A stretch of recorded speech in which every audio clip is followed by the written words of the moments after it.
What's going on, YouTube, man? Today is Thursday, and I'm just going to get right into it, guys. You hear me on here all the time, and you hear me talk about retirement and money and things like this. And I want to clear something up, because I think a lot of people are misunderstanding where I'm coming from. Now, I ain't by no means saying that money's everything. No. Never said it, never will say it. Right? I know that in life, there should be a careful balance.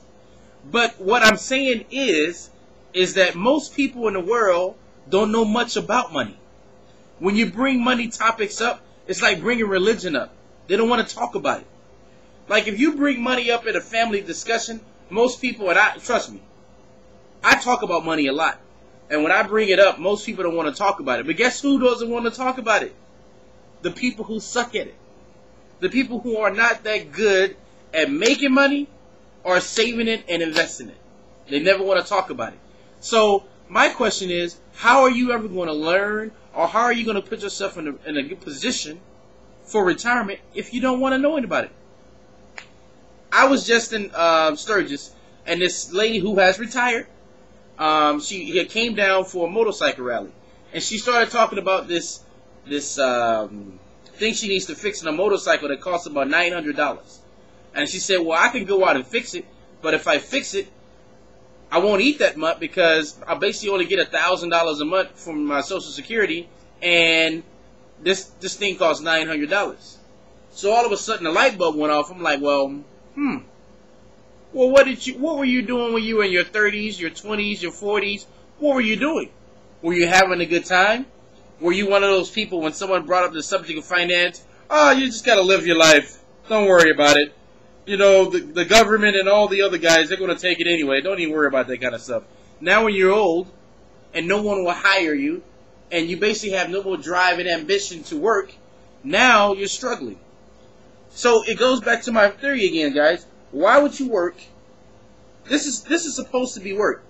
20, 30, 40, 50 with salary. Your money's supposed to be going like this. So why would you work all like this, growing, just to, when you get old, fall off the cliff? What sense does that make? Guys, it's time to wake up.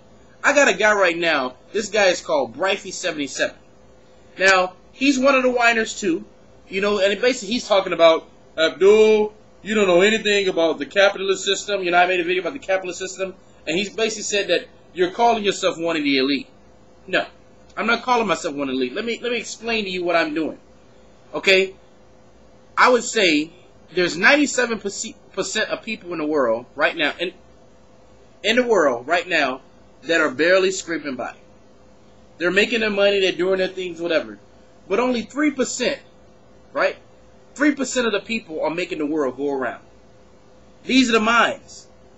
These are the people that are bringing up the conversations of money at the dinner table, who are reading the Wall Street Journal in the morning time, who are going to Barnes and Nobles when everyone else is going out to the nightclubs, who are reading, who are watching the Financial Network, who are educating themselves and becoming better people and you know, raising their self-esteem, working out at the gym, doing things that the ordinary people are not doing. While the ordinary people are running around in circles in a rat race and got to have the nice things and all this other kind of stuff, these men are thinking of making a better day. And those are the men that I like to follow. Those are the men who are called the millionaire next door. Those are the men that make the world go round. And see, this guy, Bryfey77, talks about, well, you know, the government with the taxes and blah, blah, blah. Let me give you an example of why the millionaire next door people don't worry about these taxes and all this other kind of stuff, right? Let me ask you a question. If you're debt-free and you're making anywhere from $20,000 to $50,000 a month, and you're a simple guy, let's say you're a single guy, you're a simple guy, your car is paid for, your house is paid for, you know, you may go on a trip every now and then, but let's say you splurge one month, right? And let's say you splurge and all of a sudden let's say you spend $5,000 for that month. So you're making $50,000 and you spend $5,000 for that month. You have $45,000 left. You put your money to the side, you know, your whatever, and then at the end of the year, you send them a check for your taxes. Are you worried about that? No. But some people may ask the question, well, you know, Mama, that's a lot, a high number you threw out there about, $50,000. How can somebody make that? I can tell you how you make that. See, a lot of people focus on the stock market. That's not one of my. I have friends that invest in it, whatever, and I put a little in it, But one of my main tools is real estate investment, and not so much of the residential properties. Things I like, I like storage facilities because you don't have to worry about people. People are always going to hoard things. For all that 97% of people out there who are buying things, they got to have this, they got to have this. They would actually use it for a year or 6 months and they throw it in storage.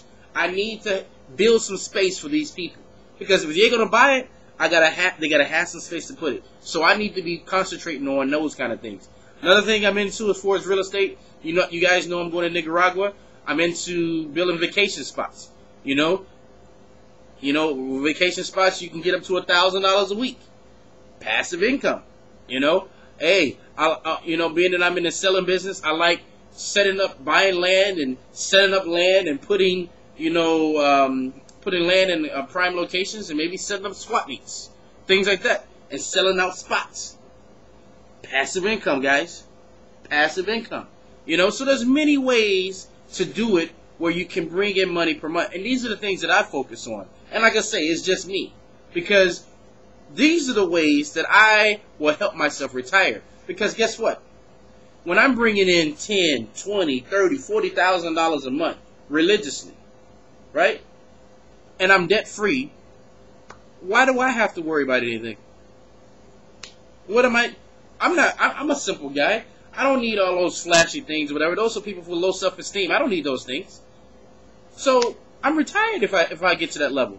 So am I worried about if Obama raises the taxes up 2-point-something% or whatever? I'm not worried about that. I have money. I have my retirement and everything set in place. So like I said, to all the whiners, boo-hoo, and all that other kind of stuff, I welcome you to join my team or come with me, call me, email me, whatever you want to do, and talk to a guy who doesn't look for negative ways or negative things in people, who always tries to seek out the positive things in people. Let me know. Let me know. Come to me. Because I can guarantee you right here that, I'm not going to sit there and watch what Barack Obama is doing today in the economy because it doesn't affect me. I'm moving in the right direction. They may be moving in the wrong direction, the government, but I'm moving in the right direction because I can only control me. So until next time, guys, signing off.